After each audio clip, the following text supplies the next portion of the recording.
Bonjour à tous et bienvenue à cette édition. La Jeune Chambre Bamako Élite a célébré samedi la 5e convention de son existence. Cette convention a été un espace d'échange, de discussion et d'amendement des textes de l'organisation.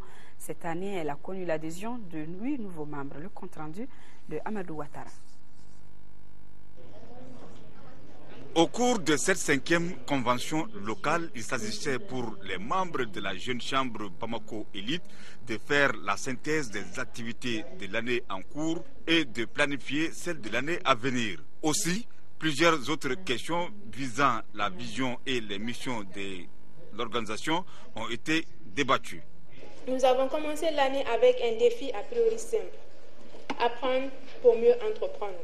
Mais force est de reconnaître que cette année, rien n'a été simple. Les événements du 22 mars et la crise qui en est suivie a bouleversé la nation malienne entière. La JCI Bamako Élite, organisation d'affaires, n'a pas été épargnée.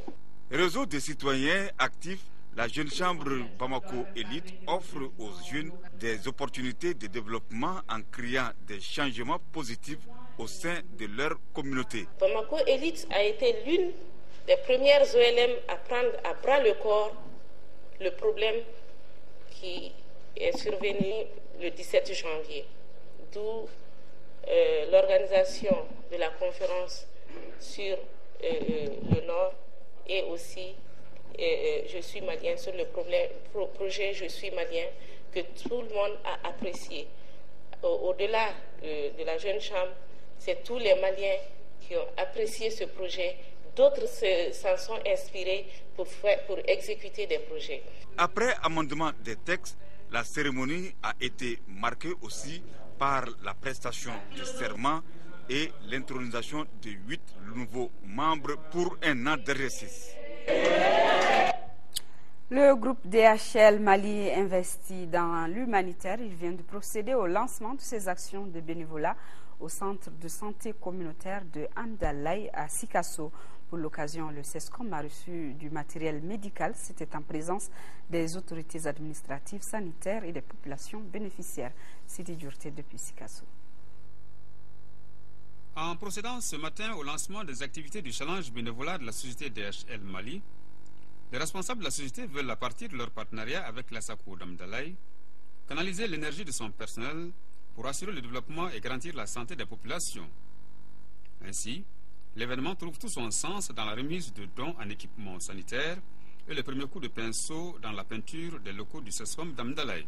Puissent les actes que vous posez à travers la remise du matériel combien précieux pour l'exécution des missions du personnel du centre de santé et la peinture des locaux, signes d'hygiène et de propriété, restés en les mémoires des bénéficiaires qui les traduisent en faits et gestes habituels. Ainsi, la cérémonie d'aujourd'hui sert de rappel à l'engagement de la responsabilité sociale du groupe DHL qui vise à lutter contre le sous-développement et réduire la mortalité néonatale et infantile.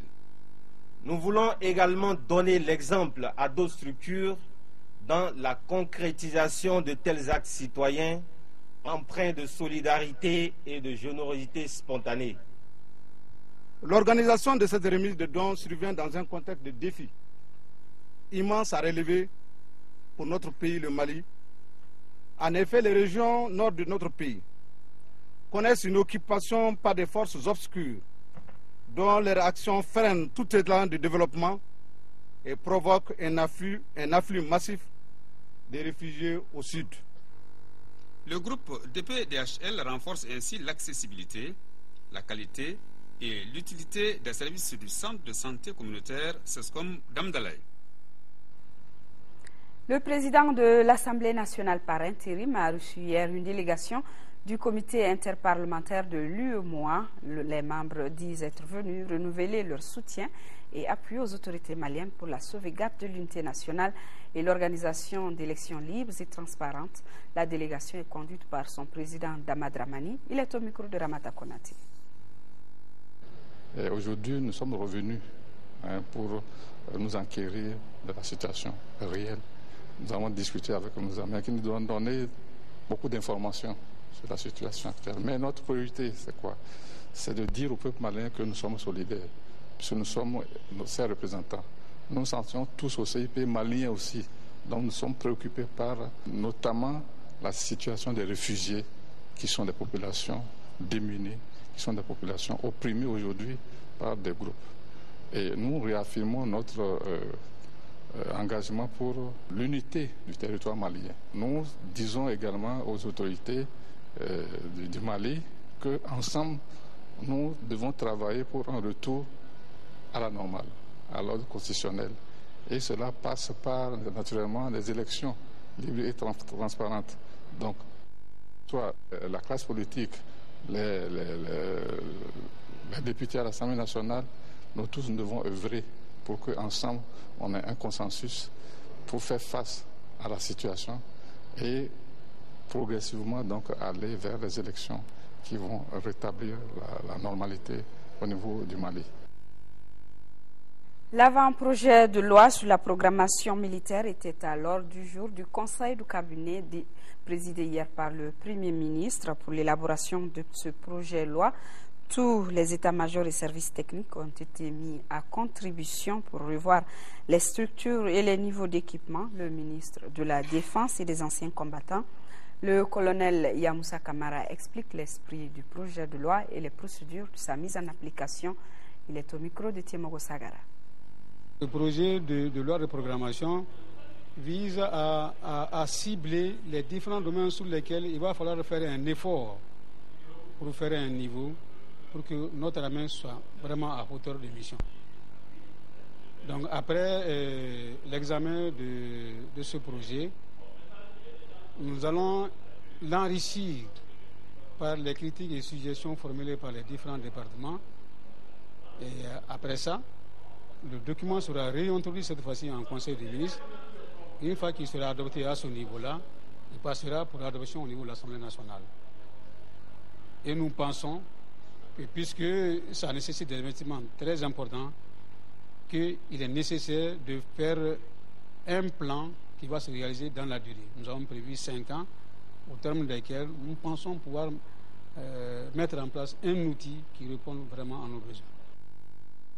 Auparavant, dans la matinée, c'est le ministre de l'administration territoriale et de la décentralisation qui a rencontré les responsables et représentants du projet RAVEC. Les échanges ont porté sur l'évaluation du projet, l'élaboration du fichier consensuel, la fraude électorale, entre autres. Le ministre délégué en charge de la décentralisation, les représentants de la CENI, de la DGE et des partis politiques étaient de la rencontre.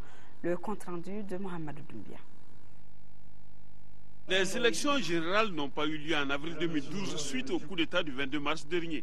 Mise en veilleuse mais pas oubliée, le RAVEC, le recensement administratif à vocation état civil, revient dans le débat entre partis politiques et départements en charge de l'administration territoriale et de la décentralisation. Et l'ordre du jour comportait l'état des lieux du fichier consensuel et l'évaluation du projet RAVEC. Nous avons entrepris des contacts avec des partenaires financiers qui assistent particulièrement le Mali quant aux questions électorales. Je peux dire que nous avons de bons espoirs pour pouvoir faire l'état des lieux du fichier consensuel et l'évaluation du projet RAVEC. Nous avons approché des partenaires qui sont prêts à nous assister pour faire l'audit du fichier consensuel et l'évaluation du projet RAVEC. À la lueur des exposés faits sur le RAVEC, les opinions politiques étaient partagées entre élections certes, mais d'abord libération des régions du nord du Mali. Pour certains, les élections d'abord, et pour d'autres, la libération des régions du nord. Moi, je pense que si nous prenons en charge les préoccupations majeures de notre peuple, je pense qu'il n'y a pas de doute, il n'y a pas de discussion à faire sur ces priorités. Le nord d'abord, la libération des régions du nord d'abord, et les élections après. Autre cas évoqué, la situation de nos compatriotes non enrôlés en Côte d'Ivoire, la fraude électorale, le faible taux de participation, notamment à Bamako, et surtout la CENI. Doit-elle continuer d'exister dès l'instant qu'il n'y aura plus d'élections jusqu'en 2013? Il est évident que nous devons réfléchir, à savoir au-delà de la CENI, si d'autres institutions ou organisations ou structures impliquées dans l'organisation des élections ou tout simplement dans l'animation de la vie politique, si ces structures sont adaptées à la situation actuelle. Si ces structures ne sont pas adaptées, bien évidemment, il faut apporter les touches et retouches nécessaires pour permettre à ces structures de cadrer avec le contexte actuel. Sur une population de plus de 14 266 000 recensés, 13 606 000 ont la carte d'identification, soit un taux de plus de 106%. Il reste à enrôler plus de 425 000 Maliens de l'intérieur et plus de 680 000 Maliens de l'extérieur. L'actualité sportive, c'est du basketball avec la phase top 12 du championnat national qui a donné son coup d'envoi le week-end dernier ici dans la capitale. La compétition se joue au pavillon des sports des stades Modibo Keïta du 26 mars. Elle regroupe les qualifiés de l'Interligue et ceux du district de Bamako. Assa Soumaré nous donne les détails. Du 1er au 10 septembre 2012, le pavillon du stade Omnisport Modibo Keïta et le palais des sports du 26 mars abritent les rencontres du top 12 édition 2011-2012. Le public est au rendez-vous. Chaque poule disputera un championnat à l'aile simple et les 4 meilleures équipes se qualifient pour les demi-finales. Après 2 journées de compétition, les équipes du district ont montré leur statut de favori en dominant les équipes régionales. En poule A, chez les messieurs, c'est l'AS Real. Après quelques difficultés, signe son retour. Le stade malien aussi revient en force. Noirs et Blancs et Stadis ont chacun 2 victoires, suivis de la commune 1 du CRT et du centre Bintou Dambélé de Koulikoro. En dames, c'est le Djoliba Athletic Club et le stade malien qui mènent la danse devant la commune 3, l'AS Real, le Buton de Ségou et l'AFPSS de Gao. Malgré la situation qui prévaut au nord du pays, l'AFPSS de Gao participe à la compétition. En se présentant avec 5 équipes à Caille pour la phase Interligue, d'office, les 5 équipes étaient qualifiées. Donc parmi les 5 équipes présentes, il y avait l'équipe de Gao, la FPSS, qui est présente actuellement à Bamako pour le top 12. Pratiquement, c'est dû aux problèmes que nous connaissons tous et ils n'ont pas pu mobiliser d'équipe pour faire le déplacement comme Gao l'a fait. Mais quand même, ce n'est que partie remise. On a senti quand même un effort de leur part, mais ils n'ont pas pu venir. De l'autre côté, au Palais des Sports du 26 mars en poule B, les hommes du Djoliba Athletic Club tournent leur machine devant le Sigui de Caille, battu 67-28, et l'Espoir de Sigasso mené 106-36. Toujours dans la poule B chez les dames, le duel des uniformes a tourné en faveur des militaires de l'USFAS. Elles ont battu l'Est Police 57-42. A noter que les quarts de finale et les matchs de classement sont prévus le 7 septembre prochain. La chronique santé s'intéresse aux fractures chez les enfants, chez les tout petits. Les fractures arrivent souvent accidentellement ou au moment de la naissance, toujours par accident. Sa prise en charge relève de la traumatologie infantile. Tchessira Dambélé s'est intéressé au sujet.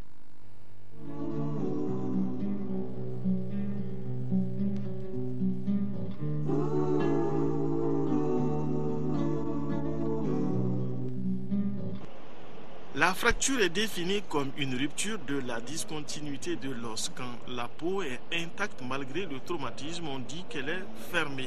Mais lorsqu'il y a une plaie en regard de la fracture, on parle de fracture ouverte, même s'il n'y a pas d'extériorisation de l'os. Les fractures chez les enfants peuvent concerner tous les segments osseux du squelette. Et parmi ces fractures chez l'enfant, donc la fracture du poignet est la plus fréquente, et elle représente 20 à 35% de l'ensemble des fractures chez l'enfant. Et autre aspect épidémiologique à souligner, que ces fractures sont beaucoup plus fréquentes chez le garçon que chez la fille. Donc vous avez 60% chez le garçon contre 40% chez la fille. Les traumatismes osseux ne sont pas choses rares chez les enfants puisqu'ils peuvent arriver dès le jour de la naissance comme ils peuvent survenir longtemps après sur la voie publique. Soit c'est un enfant par inadvertance qui monte sur une table à manger et qui tombe du haut de cette table et qui se fait une fracture du poignet ou de n'importe quel segment de son squelette. Vous avez également certaines fractures qui surviennent dans la rue, c'est-à-dire on les appelle des accidents ludiques. Donc ces traumatismes surviennent dans la rue et c'est des enfants qui sont dans la rue qui jouent. Donc souvent ils sont victimes de traumatismes et on les appelle donc des causes ludiques. Nous avons également d'autres étiologies qui sont donc les accidents de la voie publique. Nous avons également les accidents de circulation. Nous avons également donc, les accidents de sport chez les grands enfants qui commencent à jouer au football ou bien au basketball. Un rappel donc de la nécessité d'une vigilance accrue chez les parents et chez ceux qui ont la garde des enfants. La prise en charge des traumatismes osseux chez l'enfant peut être orthopédique ou chirurgicale et elle peut malgré tout laisser des séquelles visibles. Quand un enfant a eu une fracture, que ce soit au niveau du fémur, que ce soit au niveau de la jambe, il peut avoir un raccourcissement du membre si la prise en charge n'est pas adéquate. Donc vous avez également des séquelles à type de désaxation, c'est-à-dire le membre au lieu de rester dans l'axe normal, le membre est dévié, soit en dehors, soit en dedans.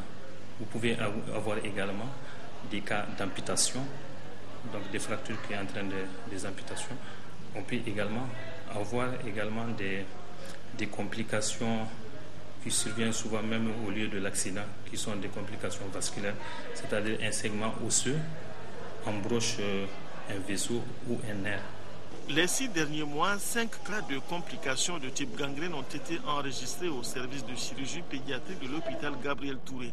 Des infections et autres formes de traumatisme peuvent se greffer à la fracture lors des tentatives de traitement chez les tradithérapeutes et on estime que la création d'aires de jeu adaptées, plus de vigilance de la part des parents et des accompagnateurs, l'instauration de points de passage spéciaux sur certaines voies, la vulgarisation du code de la route pourrait contribuer à diminuer ces risques de fractures chez les enfants.